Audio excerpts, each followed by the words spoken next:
सुबह 10 बजे के लगभग हमारे घर का दरवाजा बजा। दरवाजा मैंने खुद ही खोला था और सामने उस बच्चे के बाप को देखकर मुझे चक्कर आ गए। मुझे लगा जैसे हम दोनों आमने सामने खड़े खला में चक्कर काट रहे हैं। दरमियान में बच्चे का चेहरा भी आ जाता। मेरी कैफियत से बेखबर उस बाप ने मुझे दबोच लिया और फूट फूट कर रोना शुरू कर दिया। वो कुछ कहने की बजाय मेरी ठोड़ी को हाथ लगाता और उसे चूम लेता, जबकि मैं पत्थर का बुत बने उसकी गिरफ्त में था कि अचानक मुझे झटका लगा और मेरी चीख कुछ इस तरह से निकली जैसे किसी को पानी पीते वक्त हिचकी लग जाए। मैं उस बच्चे के बाप को सख्ती के साथ सीने से लगाए यूं रो रहा था गोया उसका नहीं बल्कि मेरा बच्चा मर गया हो। हमारे रोने से घबराकर पूरा मोहल्ला इकट्ठा हो गया था। आहिस्ता आहिस्ता 40 दिनों का गुबार निकला। मैं उसे अपने घर ले आया। मोहल्ले वाले भी आ गए थे जिन्होंने उस आदमी से बहुत अफसोस किया।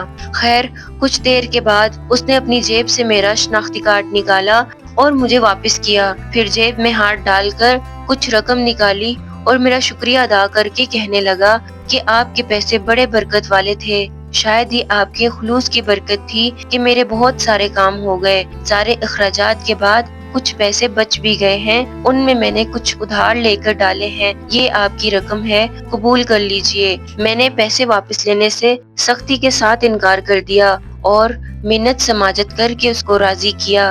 उसके बाद मैं यहाँ बतौर स्टील फिक्सर आ गया। मैं तरक्की करके फोरमैन बन गया।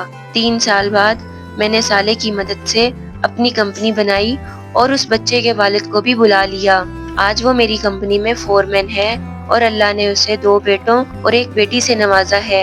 मैं आपको उससे जरूर मिलवाऊंगा, मगर आप ये किस्सा उसके सामने बयान मत कीजिएगा क्योंकि वो आज तक नहीं पहचाना कि मेरी बाइक रोक कर उसने मुझसे सवाल किया था। वो मुझे वली अल्लाह समझता है जिसने उसके बच्चे की लाश पर अपना सब कुछ निकाल कर दे दिया। तो भाई साहब, उस दिन के बाद मैं किसी का हाथ खाली नहीं लौटाता।